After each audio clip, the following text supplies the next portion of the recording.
नमस्कार। लम्हे ज़िंदगी के पटल पर आपका स्वागत है। आज की पाठशाला में आप सभी का स्वागत स्वागत है, श्रोतागणों का स्वागत है। और जैसा कि आप सभी जानते हैं कि आपकी हिंदी सरल हिंदी में हम आपको कविताओं को लिखना, कविताओं में भाव, रस ये सब से सिखाया जाता है कि आप अपनी कविता को कितना सुंदर रूप दे सकते हैं और किस रूप में उसे ढाल सकते हैं। क्या उसका बिंब होता है और किस-किस तरह से वो लिखी जा सकती हैं। तो ये सब चीज़ हम उसमें बताते हैं। और जिसमें हमारा सहयोग देते हैं हमारे गुरुजी आदरणीय प्राणीनाथ मिश्र जी और हमारा सहयोग देती हैं सुषमा गर्ग जी। आप दोनों का बहुत-बहुत स्वागत है। नमस्कार सभी नमस्कार। को। नमस्कार। और मुझे आजकल पता भी नमस्ते चलता है सर। कि हमारी ये पाठशाला आज लोगों को बहुत ही लोकप्रिय होती जा रही है, लोगों को बहुत अच्छी लगती है कि हम इसमें हिंदी के बारे में जो कोई थोड़ी बहुत बिछड़ी हुई थी, उसके बारे में हम बताते हैं, कविता में जो सुधार लेके आए हैं, तो वो लोगों को बहुत पसंद आ रहा है। जैसा कि पिछली बार हमने यगण, मगन, तगन के बारे में सीखा था कि क्या चीज़ होती है वो और उनको किस तरह से याद किया जाता है। सर ने पूरा रूप एक शेयर स्क्रीन करके बताया था, जो आप हमारे पिछले एपिसोड में देख सकते हैं। और आज हमारे उसी से रिलेटेड उससे ही संबंधित कुछ सवाल होंगे हैं। सर से पूछा जाएगा सर कविता में रस क्या है? भाव क्या होते हैं और भाव के साथ रस का संबंध क्या है?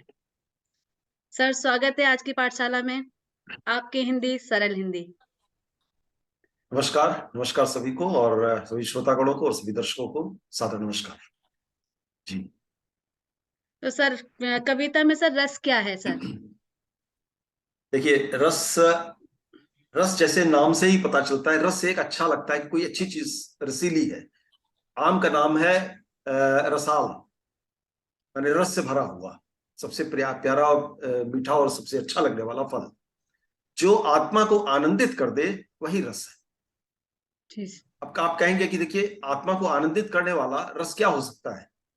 जो मानव जीवन में जो हम जिन चीजों को, जिनको हम कहते हैं कि भाव या मन के अंदर ऐसा लग रहा है या उद्वेलित हो रहा है, कहीं गुस्सा आता है, क्रोध, कहीं शोक दुख हो जाता है, कहीं बच्चे को देख करके लाड़ दुलार शुरू हो जाता है, कहीं प्रेम रुदन होता है, वियोग, कहीं नायक नायिका का मिलन है, संयोग, कहीं पर भगवान के प्रति भक्ति, और इस तरीके से कहीं पर करुणा आ जाती है, कहीं दया आ जाती है, कहीं पर रौद्र रूप आ जाता है, क्रोधित हो जाते हैं, कहीं उत्साह आ जाता है तो वीर रस की बातें करने लगते हैं। तो इस तरीके से तमाम ये भाव हमारे मन के अंदर रहते हैं। अब इस समय जब हम बैठे हैं तो हमको क्रोध नहीं आएगा या हमको वीर रस की भी कोई बात नहीं होगी, लेकिन अगर कोई बात हमको अकस्मात कह दे या कोई कविता आप में से कोई सुनाने लगे, कोई बचपन की कविता सुनाने लगे, तो हमारा मन वहां खिंच जाएगा। तो कविता सुनाने से पहले जब आप रस में आनंदित होना चाहते हैं, तो सबसे पहले हमने आपको पहले ही पाठ में देखा था हम लोगों ने, एक बिंब बनाना पड़ता है। जी सर। आपको वो दृश्य बनाना पड़ता है कि हम ये चीज बना रहे हैं। अब देखिए, मैं आपके सामने कुछ कविताएं रख रहा हूं और आप ये बताइए कि किस किस कौन सा बिंब आपको कैसा लग रहा है, ये कविता कैसी लग रही है। हम बड़ी छोटी छोटी कविताएं हैं, हो सकता है पूरा बिंब मैं न खींच पाऊं, लेकिन कुछ कुछ। अब एक कविता मैं आपके जी सामने सर, एक स्वागत छोटी है सी सर। छोटा पोस्टर रख रहा हूं। आशा प्रत्याशा में डूबी ताकती सदा वह वन कछोर, आशा प्रत्याशा में डूबी ताकती सदा वह वन कछोर, ते अमृत प्रेम बिंदु धारा प्रियतम दुष्यंत गए जिस ओर, कभी हृदय लगा कभी चूम चूम, कभी हृदय लगा कभी चूम चूम, देखती मुद्रिका की मणिका, दे गए थे प्रियतम चिन्ह उसे जिसमें दुष्यंत का नाम लिखा, पढ़ती दुष्यंत वो बार बार, पढ़ती दुष्यंत वो बार बार, अस्फुट ध्वनि में वो दोहराती, जैसे कर रही बात उनसे लालिमा कपोल पे छा जाती। अब यहां पर जो दृश्य आ रहा है वो आपके मन में कैसे भाव ला रहा है? सर मेरे मन में तो सर सीता जी वाला दृश्य है कि मुद्रिका दे के गए तो उन्होंने उसको करा। नहीं, यहाँ दुष्यंत का दुष्यंत यह जी का। दुष्यंत जी के दुष्यंत वही मैं कह रही यह दुष्यंत न- का। दुष्यंत जी है। दुष्यंत शकुंतला का वर्णन है। ये जी प्रेम और श्रृंगार की बात हो रही है। श्रृंगार जी, की बात हो रही है, श्रृंगार इसके रस की। माने आपके मन ने उस चीज को पढ़ लिया, श्रृंगार रस में आ गए इसके हम। माने श्रृंगार रस में आ गए हैं। इस रस का भाव जो होता है, माने ये श्रृंगार रस मन के अंदर नहीं रहता, मन के अंदर रहता है रति, रति भाव। हर एक व्यक्ति के मन में रति भाव रहता है और वो जो रति भाव रहता है वही श्रृंगार को विकसित करता है। तो अब दुष्यंत, शकुंतला, अंगूठी, वो उसका याद करना, ये सब बातें जो हैं ये वो उसका बिंब बनाती हैं, जिसको आपने 5-6 लाइनों में समझ लिया कि ये तो वो प्रकरण है। जी। ठीक है। जी सर।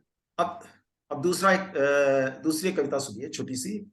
अतिक्रमण अगर बढ़ जाए या बर्बर प्रवृत्ति हो आच्छादित, तब शंखनाद की गूंज उठे, कांपे ये धरा हर्षित कंपित, हो जाए विकृति यदि ये समाज, कांडीव उठाना ही होगा, हो रक्त स्नाती है धरती पर, कुरुक्षेत्र बनाना ही होगा। सर इसको सुनकर के क्या सर ओजरस है। ओज रस है।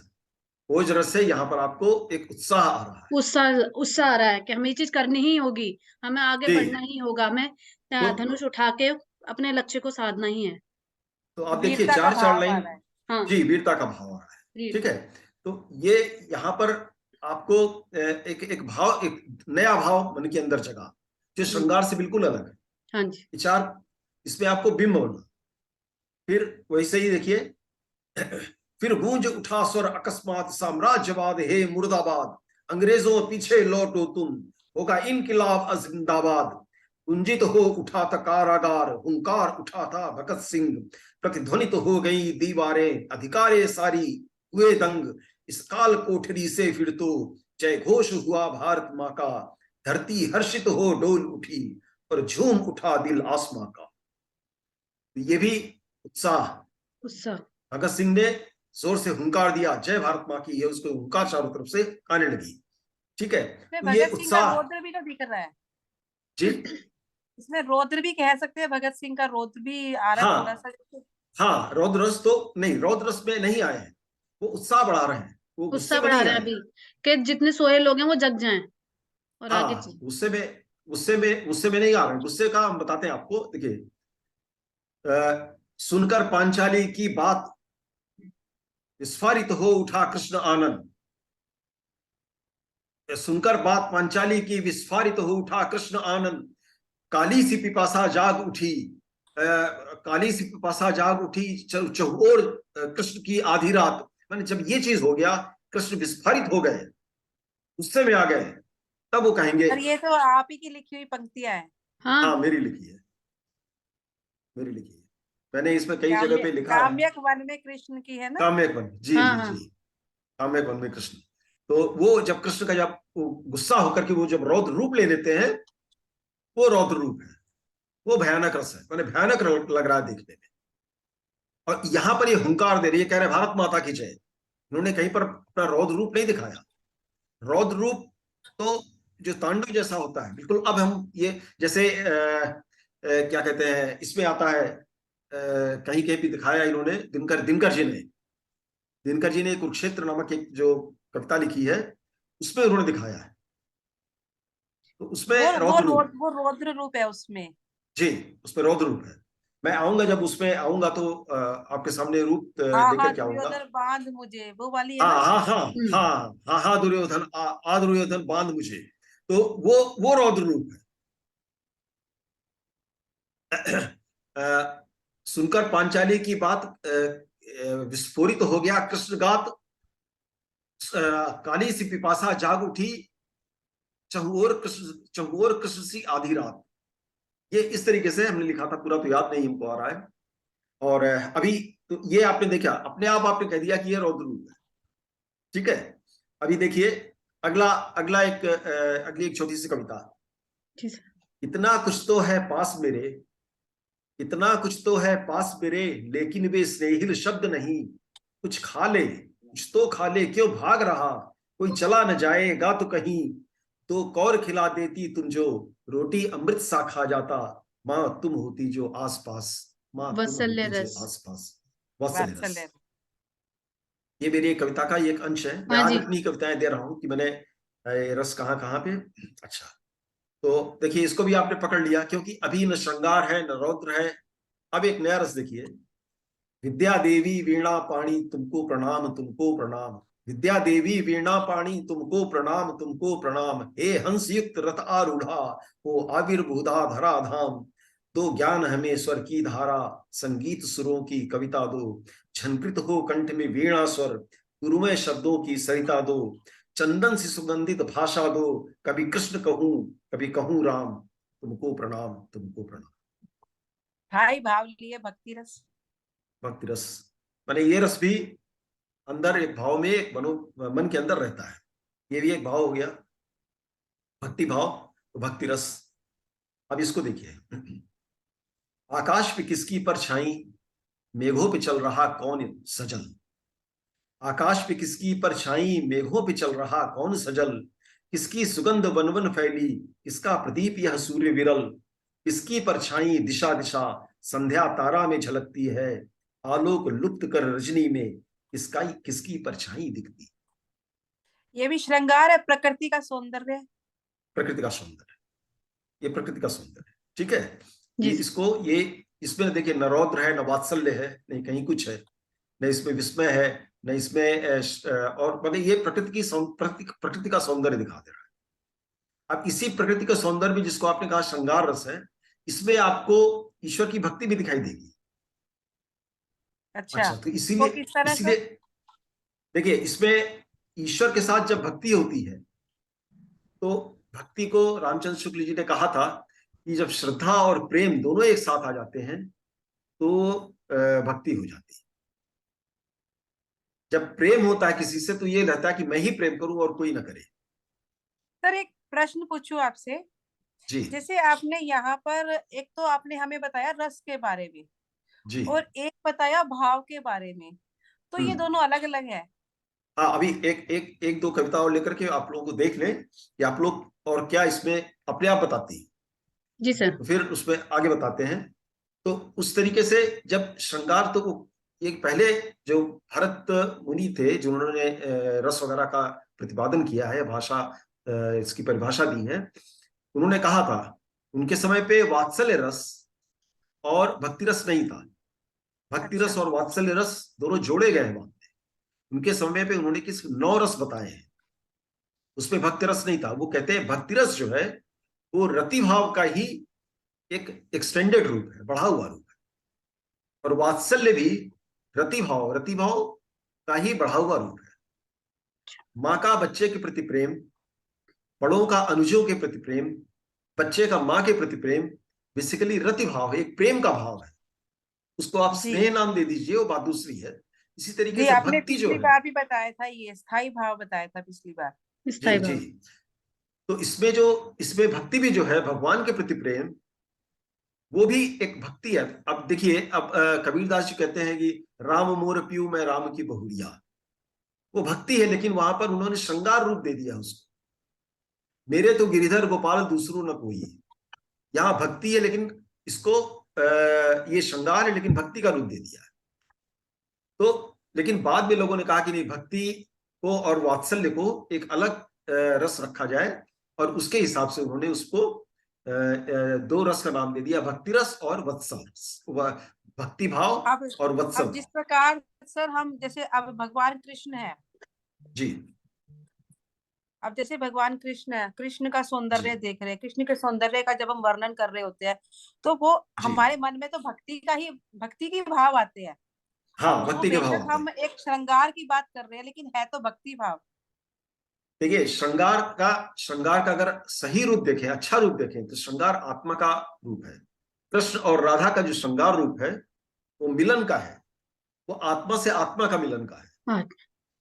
हम भी आत्मा के रूप में परमात्मा से मिलने की चेष्टा करते हैं, वो श्रृंगार ही है, वो रति है।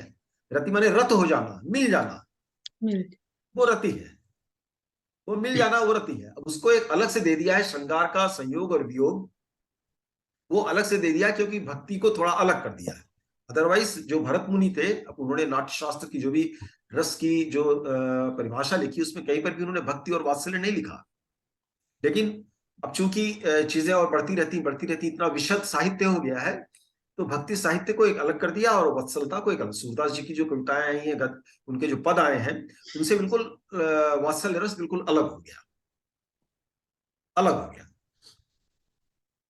तो इस तरीके से आप देखिए, इसका मतलब है कि आप जो कविताएं भी हमने पढ़ी हैं जी सर, उनमें से आप लोगों के मन में उस कविता के कुछ ही वाक्य सुनकर के आपके मन में एक नया भाव, अरे ये तो बच्चा माँ की बात कर रहा है, ओ यहाँ पर तो विरह की वेदना है, ओ जी। ये तो सरस्वती की पूजा, ये तो भक्ति है।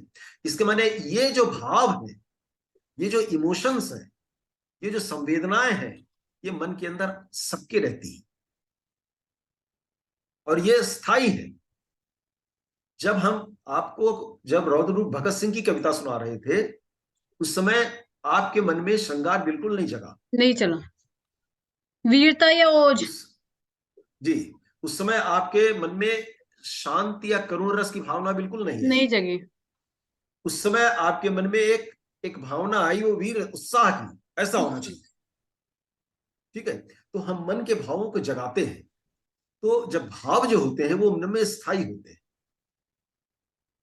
स्थायी होते हैं। आप जब बैठ के किताबें पढ़ रहे होते हैं तो उस समय किताबों में उसमें आपका कोई नहीं, कुछ बिल्कुल शांत रस में बैठे रहते हैं। लेकिन अगर एक अकस्मात बच्चा आ जाता है तो उसको उसके साथ में खेलने लगते हैं, तुरंत एक भाव उत्पन्न हो जाता है। अकस्मात जैसे कहा कि कोई प्लेट गिर गई तो तुरंत पूजा जी चिल्ला जाएंगे, किसकी गिरी प्लेट, कहाँ गिरी, क्यों गिरी। तो इस तरीके से देखिए, तो भाव इस तरीके से बदलते रहते हैं। हाँ जी। जब जैसे वो बिंब होना चाहिए, वो दृश्य होना चाहिए, वो सोच आनी चाहिए, वो दिमाग के अंदर, मस्तिष्क के अंदर वो चीज सोच में आना चाहिए। यही कविता का रूप है। जब आप कविता किसी, जैसे शुरू के पाठ में ही हम लोगों ने, पहले ही लेसन में हम लोगों ने कहा था कि कविता में बिंब बहुत ही जरूरी है। अब बिंब कैसे बनेगा, कि वो बिंब ऐसा बने कि आपके मन के भावों को जागृत कर दे।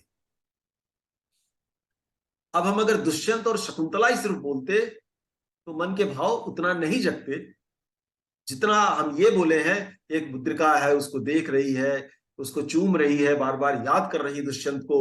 तो ये जो कविता में ये जो शब्द आते हैं, ये शब्द उस भाव को बढ़ाते हैं। जी सर। और वो जो भाव जो स्थायी रहता है उसको संचरित करते हैं, मूव देते हैं, मूवमेंट देते हैं। तो कविता में क्या कहते हैं, परिवेश लाना जरूरी होता है। अब भगत सिंह कारागार में है, वो क्या कर रहा है, अकस्मात उसको चिल्लाया, वो उससे सारी तरफ भारत माँ की जयगूंज उठी। वो आपने उसको सुना, देखा, तो जयगूंज, कारागार, और वो अकेला बैठा है, भारत माँ के बारे में सोच रहा है। ये सब चीजें एक बिंब बनाती हैं। आप वहां उस भगत सिंह को देखने लगती हैं कविता के अंदर, जहां पर कि भगत सिंह बैठा है और इसने सोच रहा है। कविता में ये चीज आना बहुत जरूरी है। तो इसलिए हृदय या जो भाव रूप में मन के अंदर बहता है वही रस है। तो सर संचारी भाव वाह। क्या होता है सर? संचारी आएंगे भाव उस पर, विभाव। हाँ उस पर भी आएंगे, संचारी भाव, क्योंकि ये भाव स्थायी होते हैं। जी अब सर। जो स्थायी भाव है, अब स्थायी भाव कौन कौन से हैं? एक तो स्थाई आप भाव जैसे जा जो रहे है हैं जी, भक्ति रस और वात्सल्य, वो स्थाई भाव है। मैं आपको बता रहा हूं। आप घर से बाहर निकली, साफ सुंदर सुंदर कपड़े पहने हुए, बाहर देखा एक चूहा मरा पड़ा हुआ है, एक कौवा उसको खा रहा है, और इधर पूरा गंदी नाली में पानी बह रहा है, एक कुत्ता पानी में नाली चाट रहा है। आपका मन मुंह में कैसा हो घृणा जाएगा? सी आएगी। घृणा से आएगी। घर से निकली थी उस समय घृणा तो नहीं थी। ये घृणा क्यों आई? नहीं, चेंज हो देख वो के, इसलिए, सीन देख के, बिंब बन गया। चारों देख तरफ के, का परिवेश देखकर। हाँ, हाँ। परिवेश देख करके आपका जो बिंब यहाँ पर जो बिंब, ये तो साकार है, ये साकार बिंब आप सामने देख रही हैं। तो देख जी। करके आपके अंदर जो जुगुप्सा भाव था, जो घृणा भाव था, वो जग उठा। इसका मतलब कौवा, मरा हुआ चूहा, कुत्ता, नाली, ये सब आपके उस भाव को संचारित कर रहे हैं, उद्दीपित कर रहे हैं, तो बढ़ा रहे हैं। तो फिर जो जी। घृणा का भाव है वो भी हमारा स्थाई भाव है। वो स्थायी भाव है। घृणा का भाव जो है वो स्थायी है, उसको जगाना पड़ता है। जो जगाते हैं, जो जो चीजें, जिनको जो आलम्बन रहता है, जो जिनको देख करके आपको लगता है ये तो ऐसा हो रहा है, उनको देख करके वो आलम्बन है। आप यहाँ साकार देख रही हैं, अगर वही कविता में कहा जाए तो आप भी नाक भौं सो पड़े, उफ। इसका मैंने तो कविता में अगर ऐसे वैसा तो आ रहा सर है, ऐसे तो प्रेम भी हर एक के अंदर है। जैसे सर ने जी, बताया कि 9 रस होते हैं, पिछली बार सर ने बताया था एपिसोड में तो कि 9 रस। ये पहला, ये एक रस हुआ, जैसे जुगुप्सा है, हमने आपको एग्जाम्पल देकर कहा, आप जी तुरंत, सर। आप हमने बताना शुरू किया और आपने बिल्कुल घर के बाहर नाली देखी, ये देखा, वो देखा, हाँ वो हाँ बिंब हाँ। आपकी उम्र में बन गया। अब हाँ यही बिंब कविता में अगर आप बनाएं तो आप पाठक के हृदय तक पहुंच सकते हैं। आपको ये बिंब बनाना पड़ेगा। इसलिए कहते हैं रस जो है कविता का प्राण है। अगर आप बिल्कुल प्लेन प्लेन लिख देंगे तो फिर तो कोई भी प्लेन लिख देगा, फिर तो आप कविता किस तरीके से, फिर तो आप अपने हृदय से दूसरे के हृदय को छू नहीं पाएंगे। छू नहीं पाएंगे। अगर आपसे जाते जाते कहते अरे हम गए वहां बाहर बहुत गंदा था, दूसरा भी कहेगा अच्छा ठीक है, लेकिन अरे एक तरफ तो उधर कुत्ता नाली से चाट रहा है, इधर एक चूहा मरा पड़ा हुआ था, उस पर एक ये आया, दूसरा वाला भी उसके बिंब बन जाएगा। इसी चीज को आपको कविता में लाना है। ये होता है घृणा का स्थायी भाव जो आपके हृदय में रहता है। जी। दूसरा श्रृंगार। अभी जब दुष्यंत की बात, अभी वैलेंटाइन डे, अभी आज वैलेंटाइन डे जिस दिन खत्म हो गया उस चलिए सब खत्म। वैलेंटाइन डे शुरू में देखा वहां सजा है, यहाँ सजा है, ये है वो है, और कहीं लोग गाना बज रहा है, कहीं रोमांटिक गाने बज रहे हैं, कहीं कुछ लगाया हुआ है, और शौहर साहब गुलदस्ता फूल का लेकर के चले आए। ये सब देख करके एक प्रेम जगता है। वो स्थायी भाव है लेकिन जगता है, संचारित होता है। तो जो आसपास की जो चीजें बनती हैं, जो उद्दीप्त करती हैं, जो जगाती हैं चीजें, उनको आपको कविता में लाना पड़ेगा। अब जैसे वियोग भाव, अब वियोग भाव में भी आप देखिए किसी का भी जैसे वेदना बोध देखी अपनी, देखा विस्तार, देखा वो विगत का कालखंड, माने अब सोच रहा है कि क्या क्या देखा। और फिर या फिर अब इसमें देखिए जैसे पूछत श्याम कौन तू गोरी, कृष्ण पूछ रहे राधा से तुम कौन हो। तो ये जैसे पढ़ेंगे आप तुरंत राधा और कृष्ण का वो दिमाग याद आ जाएगा कि अरे ये अच्छा ये पूछ रहे हैं कौन गांव से आई हो काकी तुम छोरी।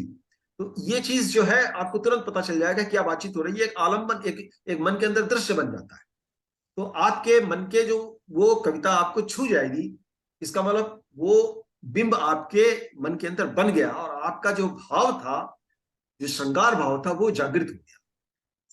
जैसे सर एक तो वेदना रस जो होता है वो भी मैंने लिखे थे, वेदना का भाव जो था, हाँ अपनी हाँ मम्मी के लिए तो लिखा था। हाँ, जैसे तो ये कहलाता है रति भाव। तो जुगुप्सा भाव या घृणा भाव जो होता है उसको कहते हैं विभत्स रस। रस अलग हो गया, भाव अलग हो गया।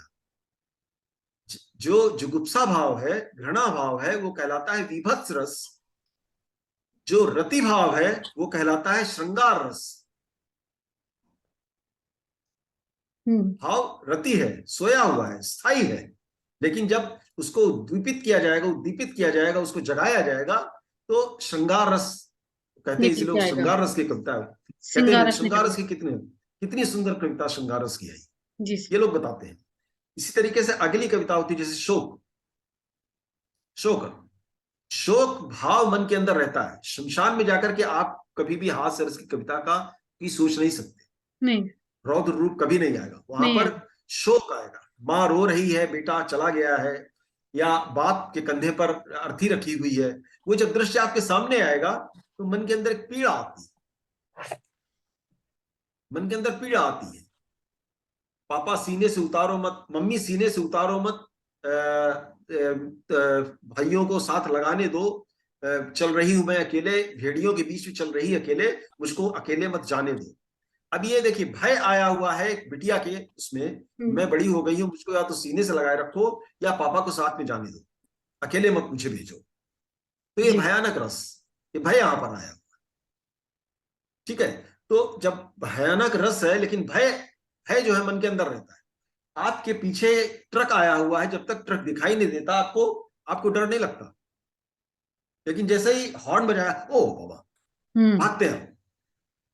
तो वो एक दृश्य जब शुरू हो जाता है, जब आपके दिमाग में आ जाता है, तो आपके भावों को संचारित करता है। अरे ट्रक पीछे है, दब जाएंगे, वो भावना आ जाती और आप भागते। तो वो शोक रस, जब शोक भाव होता है और रस होता है करुण रस। इसी तरीके से हास भाव, हास भाव और हंसी का, तो हास्य रस कहलाता है। इसी तरीके से जब क्रोध आता है तो क्रोध का आता है तो रौद्र रस आता है। जब क्रोध आता है तो रौद्र रूप हो जाता है। हम लोग कहते हैं ना रौद्र रूप में आ गए थे, यानी क्रोध आया। तो भाव क्रोध है लेकिन रस रौद्र है। इसी तरीके से जब भय होता है तो भयानक रस, और जब कोई विस्मित कोई चीज दिखे, अरे ये क्या हो गया, तो जो विस्मय होता है उस विस्मय से होता है अद्भुत रस। जो अचानक अद्भुत से रस। होता है। अचानक से कोई चीज हो ही गई, अरे ऐसा तो एक्सपेक्ट नहीं किए थे हम, हाँ। तो वो अद्भुत रस होता है। अब जब निर्वेद होता है, माने कोई रस, कोई शांत दिमाग हो, योग तो जब योग योग कहते हैं ना कि योग सारे रसों को हटा देता है, क्योंकि रस जो होते हैं, रस जो होते हैं वो योगश्चित्त वृत्ति निरोधा, ये योग के बारे में कहा जाता है। योग करने से जो मन के अंदर के विकार होते हैं वो दूर हो जाते हैं। जब विकार दूर हो जाते हैं, भाव दूर हो जाते हैं, तो निर्वेद आता है। निर्वेद आता है और उसको कहते हैं हम शांत रस। शांत रस। शांत रस, ठीक है। इसके बाद दो, ये 9 रस हुए हाँ जो जी। मेन भरत मुनि ने बताए थे। और उसके बाद जो 2 रस और जोड़े गए इसमें, वो वात्सल्य रस, जो वत्सल भाव, और दूसरा भक्ति भाव, भक्ति रस। तो भाव जो कह रहे हैं, भाव जो होते हैं वो स्थायी होते हैं मन के अंदर, लेकिन हमेशा जागृत नहीं होते। आप जब खाना बना रहे हैं तो रौद्र रूप नहीं आएगा, लेकिन एकदम से कोई पर किसी ने गुस्सा किया, किसी ने कोई बात कह दी, तो बस गुस्से में लौट जाएंगे, तब रौद्र रूप आएगा।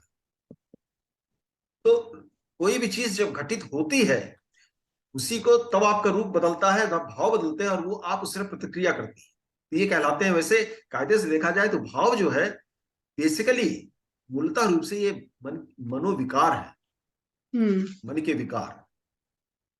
आप किसी योगी को, सन्यासी को इन भावों में लिप्त नहीं देखेंगे, नहीं देखेंगे।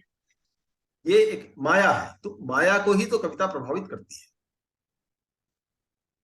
माया को ही तो कविता प्रभावित करती है और इस माया से कोई निकल नहीं पाता है। जी। इन तो भावों से ही कविता, बना है हम लोग। अब ये जो भाव है मनुष्य के अंदर जो रहते हैं, मानव के भीतर जो भाव रहते हैं, वो कहते हैं ना कि भैंस के आगे बीन बजाओ, भैंस खड़ी पबरा है। उसको उसको बीन से कोई फर्क नहीं, क्योंकि संगीत और वो श्रृंगार उन सबका उसका कुछ नहीं है। फर्क ही नहीं वो पड़ता। उस भाव से बिल्कुल परे है, भाव से बिल्कुल परे है। तो इस तरीके से ये भाव जो है, ये मन के अंदर स्थायी रहते हैं, और इन स्थायी भावों से जो रस निकलता है, जो रस बहता है और आनंदित देता है, आनंद करता है, आनंद देता है। अब आप कहेंगे अरे रौद्र रस का आनंद आप कह रहे हैं। देखिए, रौद्र रस कविता में रौद्र रस अगर ले आया और आपको गुस्सा आ गया, इसका मतलब है कि आपकी आत्मा जो है उस कविता से आनंदित हो गई। आनंदित हो गई, जुड़ गए हम उस कविता ये, से। हाँ, ये मत समझिए कि आनंद का मतलब हमेशा खुश वाला। अगर कहीं पर कोई गुस्से की बात आ रही है, अगर कोई घृणा की कविता ला रहा है, अगर उस कविता से आपके मन में नाक भौं सिकोड़ने लगे, अरे कैसा गंदा गंदा लग रहा है, इसका मतलब आपकी आत्मा उस कविता से आनंदित होकर आपके भाव को जगा दिया है। हाँ, उसने बिंब बना लिया यानी कि हमारे दिमाग जी। से। तो कविता में बिंब बना करके उस भाव को जगाना कविता की सार्थकता मानी जाती है। प्लेन प्लेन तो हर कोई बोल सकता है, मम्मी मुझे रोटी दो, ये तो हर कोई बोल सकता है। मुझे मुझे थोड़ी भीख दे, लेकिन ये तो हर कोई बोल सकता है। मुझे वहां का मेरे रास्ता ख्याल में सबसे मुश्किल कोई रस है तो वो हास्य रस है। हाँ, मुझे तो हास्य रस का अभी मैं तो हास्य रस लिखता नहीं, बहुत कम लिखता हूँ। एक बार तो लिखा था, आप शायद सुनाया भी था, दाढ़ी जब से सफेद है मेरी। हाँ, तो भेजा था आपने उसमें। हाँ, मैं काफी टाइम हो गया। मैंने हुल्लड़ जी की कविता लिखी है, उसमें आप सुनिए। हुल्लड़ काले रंग पर चढ़े न कोई रंग, हुल्लड़ काले रंग पर रंग चढ़े ना कोई, लक्स लगाकर कांबली तेंदुलकर ना होए। आपने मच्छर पर देखिए, भी बहुत अच्छा लिखा था हास्य। हाँ हाँ, अच्छा भी। अच्छा, दूसरा देखिए। मच्छर पे तो आपने भी लिखा था, वो भिन भिन करता है। बुरे समय को देखकर, बुरे समय को देखकर गंजे तू क्यों रोए, बुरे समय को बुरे समय को देखकर गंजे तू क्यों रोए, किसी भी हालत में तेरा बाल न बांका होए। बाल ना ही बाल क्यों होंगे ना बांकेगा बाल उससे। बाका होगा। तो तो गंजे पे इनके तो मैंने भी दोहे, हास्य रस लिखा था एक बार। ये ये हुल्लड़ जी की कविताएं और रचनाएं दोहे हैं उनके। कर्जा देता मित्र जो वह मूर्ख कहलाए, कर्जा देता मित्र वो जो वह मूर्ख कहलाए, महामूर्ख वो यार है जो पैसे लौटाए। अच्छा, और एक, गुरु पुलिस दो खड़े काके लागू पाए। गुरु पुलिस दो खड़े काके लागू पाए, तभी पुलिस ने गुरु के पाए दिए तुड़वाए। अब देखिए बड़ा दो दूरी लाइन भागवत में, ये आप बिंब देखिए कि पुलिस और गुरु गुरु दोनों दोनों खड़े साथ हुए खड़े। हैं। तो आप कितना सुंदर मैंने लिखा है कि आप ये बिंब पूरा आपके सामने आ जाता है, 2 लाइन में आप फंसने लगते हैं, 2 लाइन में आपसे फंसने लगते हैं। क्या हमारा कहते समय भी हैं, हमें बुला रहा है। जहां कितना समय है बाकी? सर 8 मिनट है, और अब सुषमा जी हाँ, की समीक्षा है, तो क्या पूछने वाली हैं तो आपसे? ठीक है, बस ये हास्य रस से ही खत्म करते हैं। नेता को कहता गधा, नेता को कहता गधा, शर्म न तुझको आए, कहीं गधा इस बात का बुरा मान ना जाए। बुरा ना मान जाए। तो इसी से आज का आज समाप्त करते हैं। तो ये रसों की एक बिल्कुल बेसिक और परिभाषा, मैंने शुरुआत हुई, परिभाषा नहीं है, शुरुआत हुई, मैंने रस क्या होता है ये बता दिया, जी सर। और अगले उसमें देखेंगे रस क्या होता है, महत्व क्या है, बाकी देखेंगे। जी सर। धन्यवाद। तो सुषमा जी, आपके क्या सवाल हैं सर से, कुछ पूछना चाहेंगी आज? सवाल तो अभी ऐसा कुछ नहीं, आज तो सर ने सवाल करने के लिए कोई छोड़े ही नहीं है गुंजाइश। बिल्कुल एक एक पॉइंट टू पॉइंट सर जी ने सारी एक एक बातें बताई हैं कि इस प्रकार कविता की हम रचना किस प्रकार करें। तो मैं यही जो हमें आज समझ में आया कि कविता हम जब लिखना शुरू करते हैं तो हर कोई बस ये एक शब्द सामने मिला और हमने कविता लिखनी शुरू कर दी, नहीं। जब भी हमने किसी शब्द को लेकर कविता लिखनी शुरू करनी है तो सबसे पहले उस शब्द को लेकर हमारे दिमाग में एक चलचित्र की भांति से कुछ सिचुएशन, कुछ परिस्थितियां वो चलना शुरू कर देती है। तो अभी तक हाँ हमें ये था कि हम मन में कुछ भाव चलते हैं, आज हमें ये पता चला कि वो जो दृश्य चलते हैं, जो हमारे मानस पटल पर जो दृश्य चलते हैं चलचित्र की भांति, वो बने बिंब। उन्हें उन्हें हमें उन्हें एक नाम दिया गया कि वो बिंब बने हैं। और फिर उस शब्द को लेकर हमारे मन में कभी प्रेम आ रहा है या गुस्सा आ रहा है या कोई कुछ कुछ कुछ घृणा या किसी कोई और भाव आ रहे हैं, तो ये हमारे भाव आए, उन भाव को लेकर हम आगे चलते हैं और उससे हमें कविता के बारे में लिखने में आसानी होती है। अभी तक तो सर ने हमें जिस तरह से शब्दों को जोड़ के और किस प्रकार कितनी मात्राओं को लेकर हमें रचना है, मात्राओं को लेकर हमें रचना बताया था। लेकिन मात्राएं तो हमें समझ में आ गई, लेकिन मात्राओं को रचने के बाद भी हम लिखे क्या? तो वो जब तक हमारे सामने बिंब नहीं होगा, जब तक हमारे सामने कोई भाव नहीं होगा, कि एक शब्द संरचना नहीं होगी, तब तक हम उस कविता को लिखने के लिए हम आगे नहीं बढ़ सकते। तो पिछली कक्षा में और इस कक्षा में हमने ये पढ़ा कि हर कविता को रचने के लिए जो हमारे मन में भाव होते हैं वो 9 प्रकार के भाव होते हैं। हालांकि ये सभी भाव प्रभु ने हमारे अंदर इनबिल्ट किए हुए हैं, वो हमारे स्थायी भाव हैं। लेकिन एक ऐसे जब हमारे सामने एक घटना ऐसी घट जाती है जिसको देखकर हमारे अंदर से ये संचारित होते हैं, तो वो भावों को, वो रसों को हमें संचारित करना होता है। और जिस प्रकार से हमारे अंदर से जो भाव संचालित होते हैं, उसी प्रकार से हमारे अंदर से शब्द आते हैं। और उन्हीं शब्दों को लेके और पहले की सीखी हुई मात्राओं को लेके, उनकी लंबाई को लेके, उनकी बहर को लेके और मुक्तक छंद जिस प्रकार से है, हम उनको सबको अपने याद करके सोच समझ के हम मुक्तक की या छंद की या गजल की या कविता की एक रचना करते हैं। तो आशा करती हूँ कि हमारे सभी दर्शकों को आज ये समझ में आया होगा कि किस प्रकार से हमें रचना करनी है। हमें हमें मुक्तक रचना है, चाहे हमें मुक्तक रचना हो, चाहे हमें दोहा रचना हो, चाहे छंद रचनी हो, चाहे गजल रचनी हो, अपने आप में केवल और केवल वो है एक रचना। और रचना का सबसे मूल जो जो मूल है उसका, वो है उसका बिंब, उसका रस, उसका भाव। हमने सामने वाले को अपनी रचना सुनाई, जो हम कहना चाह रहे हैं वो सामने वाले के चेहरे पर आना चाहे। अगर वो सामने वाले के चेहरे पे आ गया, हमारी कविता, हमारी रचना, हमारा दोहा सार्थक हो गया। तो आज हम ये सभी ये भाव हमने सीखे। और अगली कक्षा में सर हमें और इन रसों को आगे ले जाते हुए कविता को किस प्रकार हमें लंबाई देनी है, कविता का हम किस प्रकार विस्तार करें, वो सभी हम अगली कक्षा में सीखेंगे। और इसी के साथ में पूजा जी करते हैं समापन करें कक्षा का। जी सर। जैसा कि आप सभी ने देखा कि सर जी ने आज जितने रस, कविता, भाव सब चीज़ सिखाए और ये चीज़ आप हमारे इस एपिसोड में देख सकते हैं। सुषमा जी का जो समीक्षा की है, वो आप उसमें सुन सकते हैं और अगले एपिसोड में हम नए सवाल के साथ अपनी इस कक्षा को शुरू करेंगे और मगर उससे पहले आप लम्हे ज़िंदगी के यूट्यूब चैनल को सब्सक्राइब करना ना भूलें, क्योंकि यही एक पटल है जिसमें हम आपको कविता के बारे में सिखाते हैं, रस, भाव सबके बारे में सिखाते हैं। क्योंकि आप किसी भी यूट्यूब चैनल में देखेंगे तो आपके लिए ये कोई कक्षा आपको कहीं नहीं मिलेगी।